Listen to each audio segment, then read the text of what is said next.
Hi and congratulations on the purchase of your Robson XTT camper trailer. In this video, I'm going to show you how to set it up from start all the way to a full main tent setup. The first thing you want to do is find a good level spot to set up the trailer. If there's a bit of an incline, any hill at all, what you'll need to do is chock the wheels so it can't move. So apply the handbrake, uncouple it from the vehicle, then use the jockey wheel to get it level in a front to back aspect. Now, let's put the stabiliser legs down. To set up the stabiliser legs, you'll need this, the speed brace that comes with your camper. It'll be packed in the front box here and it'll be there when you pick it up. To lower the stabiliser legs down, first thing we do is pull out the blue handle. To do that, just take a little bit of the weight at the end of the leg and adjust it down. Now you can put these at an angle, but you always want to try and get them in a complete vertical situation. They work a lot better that way. In this case, we'll just wind it up a bit. We'll put that on the hex drive and wind the leg up, pull the handle out again, and now we've got it vertical. We can put that back in and extend it down, wind it down until it's firm. Now remember, these are not a jacking mechanism. They're not designed to wind up the full weight of the camper. They've got small bevel gears in them and a little shear pin which you can break. So if you've got a unlevel ground, use little ramps, etc. to get the trailer level from left to right before you put the legs down. Then put the other three down and we're set to move on. Our next step is to raise the boat rack. To do the boat rack, we need to unlatch it at the front here, get them up out of the way, and then to make it easy, what I've done is I've grabbed a pole and I'm going to use the pole to push the rack over.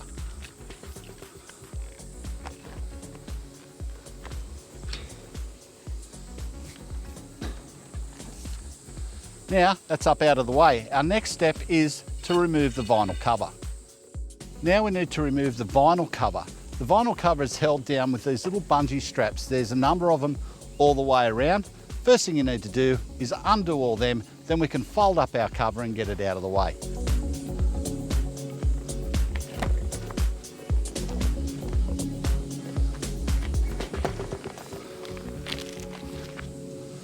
Once the cover's out of the way, we want to drop down our spare wheels at the back. Each spare wheel post is secured by two over-center latches with a little linch pin in each to keep them shut and a stainless steel pin with an R-clip. So remove the pins and R-clips, get rid of the linch pins, and now we can undo the over-center latches and drop the spares down.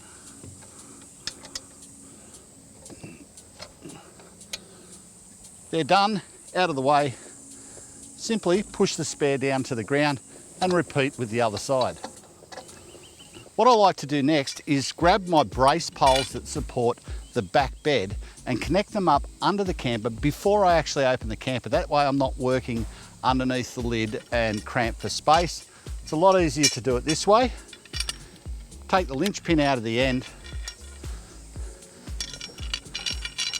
line it up in its little bracket here, line up the holes, get the linch pin through, and we lock this linch pin over the other side.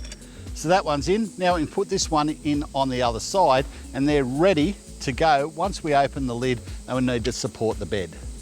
Securing the lids are 4 over-center latches to each side and they will have one of these little gold linch pins in each one. I've removed them all round. To unlatch them, simply unlatch it like so. Now I'll go do the other side. The way this camper is designed, the forward lid comes in over the top of the back lid. So when I unlatch it, we're going to open up the forward lid first. On the front of the camper, each side, there is an over-center latch with a round hook on it. These are here so when we open the front lid, we can hook this through the eyelet attached to the lid, then latch it down, and that'll stop the gas struts from trying to close that up while you're camped.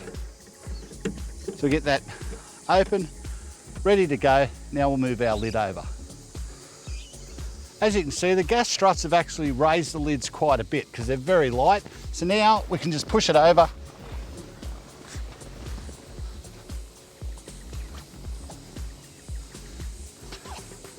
We can pull this down and attach the latches at the front. Just in detail, put the hook over through the eyelet, push the over centre latch down. Now our front lid's held in place.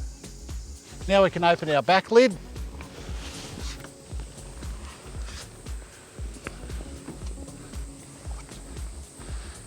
Bring it down and we can attach our strut braces here. Take the linch pin out of the end and feed our linch pin through and lock it on the other side. Now we can do the other one. That's locked in. Now while I'm here, just going to bring my canvas skirt over the edge of the trailer and do that all the way around.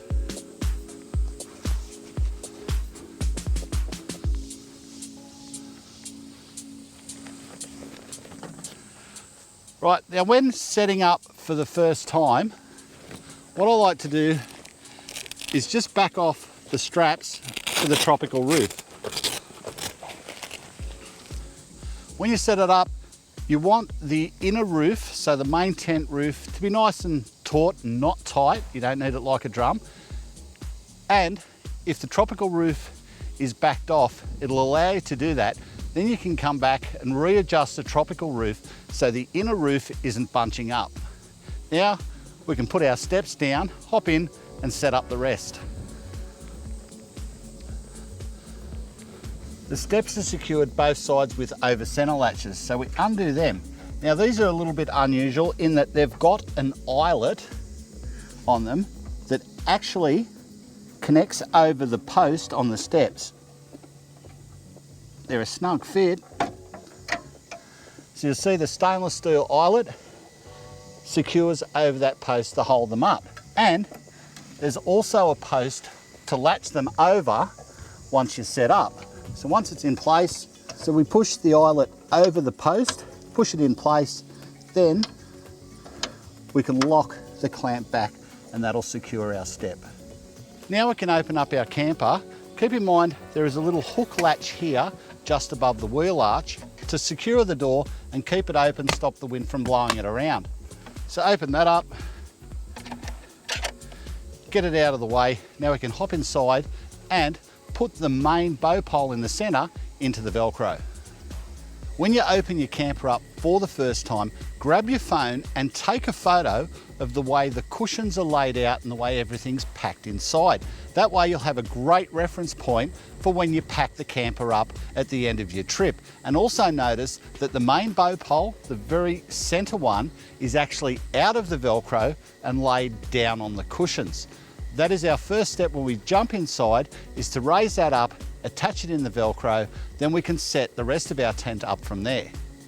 When you first jump in the camper to set up the internal poles, you'll find this centre pole is actually laid down on top of the cushions in a flat position.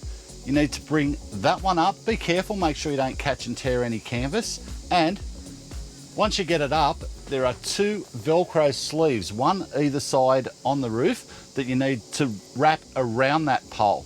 Also remember, on the open side of the camper, or the door side of the camper, there is an eyelet on that bow pole, and when you set it up, you need to make sure that eyelet lines up with the sock that goes to the outside for the annex poles as well. And also there are 4 other poles, bow poles, on that side which have eyelets, and a good measure is to get that eyelet lined up with the sock when you adjust the poles up, and that way you'll know you're in the right position and the canvas is square and even on the bow pole.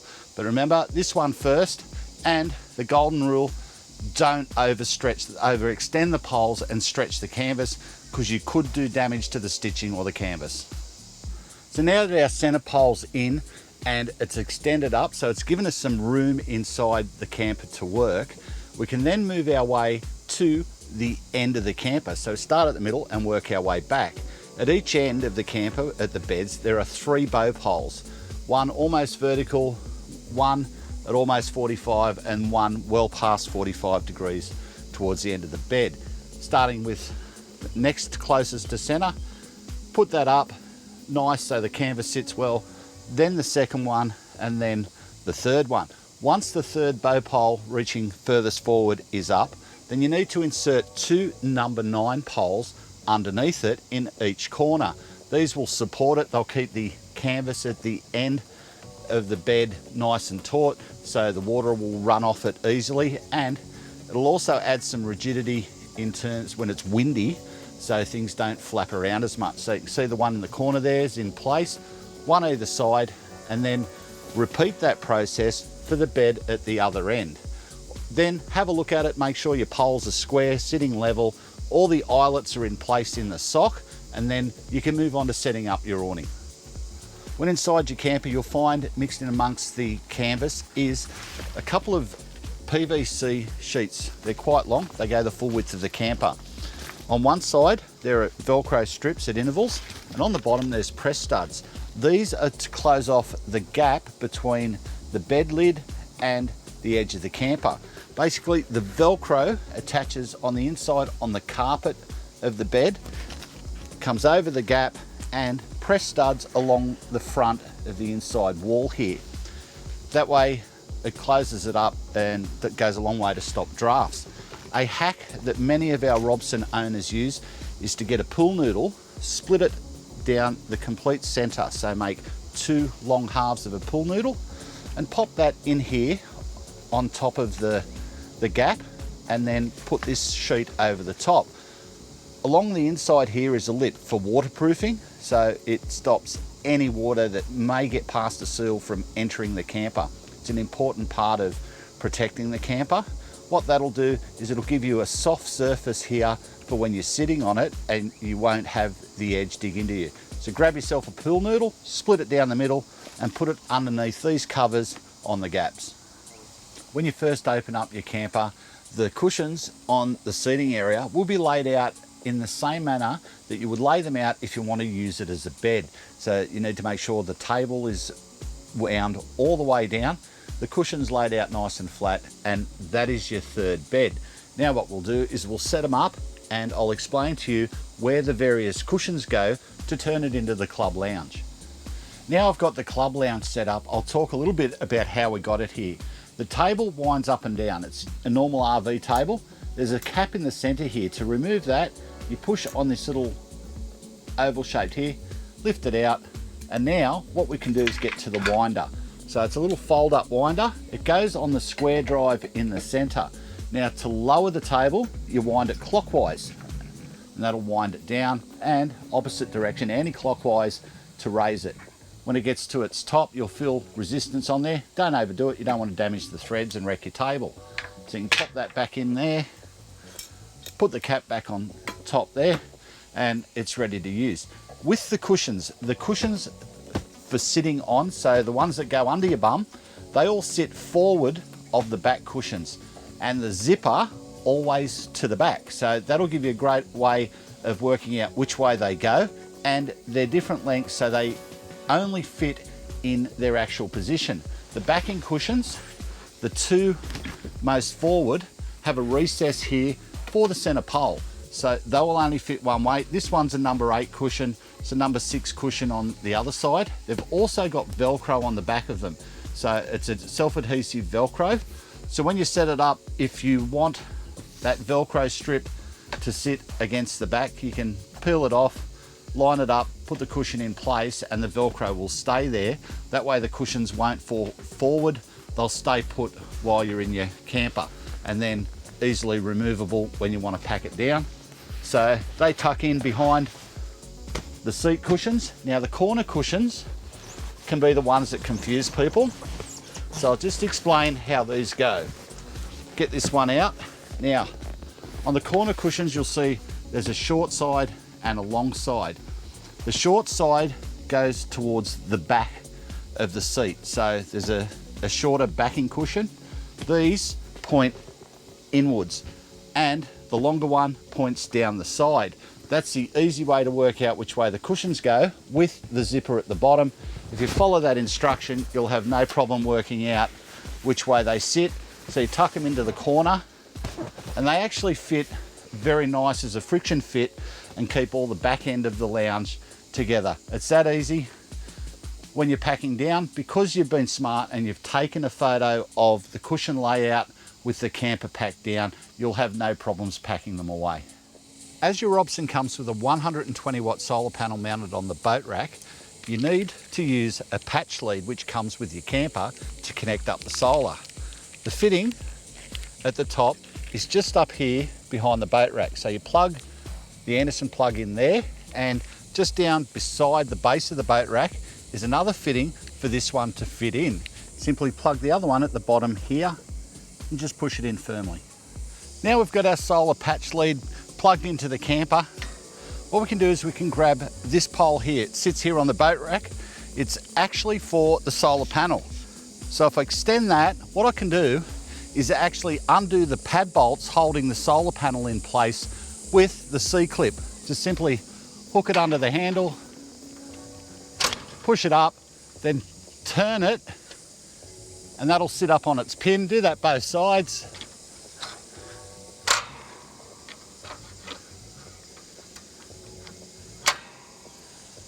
And it's a great way for the height impaired to do it. Now I can hook the hook on the end of this pole through the panel and push it up into place and rest the C-clip on the grill on the rack. Now my solar panel's up, it's horizontal, and it's catching the full rays of the sun. And you can simply adjust the angle just by moving the pole to a lower rung on the mesh. To operate your Truma hot water system in your Robson XTT, you need to first come out and open this cover.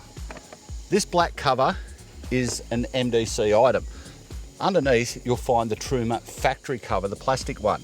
To open it, you push the center, pull the tab at the top, and remove the cover. Now, the flue's ready to go, so you can turn your gas on and go and start the hot water system at the control switch inside the camper.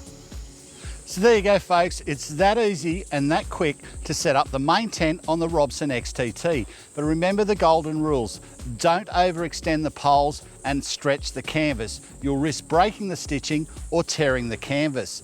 Also remember, when you're adjusting out the main tent, zip it up, close it all up and adjust the poles. That way, all the zippers and everything will work as they should once it's set up. And before you do that, release the Velcro and the straps on the tropical roof, both ends, set up the main tent, then adjust your tropical roof. That way it won't pull in the inner tent and create areas where water can pool. It's that easy, folks. Get out and get into it.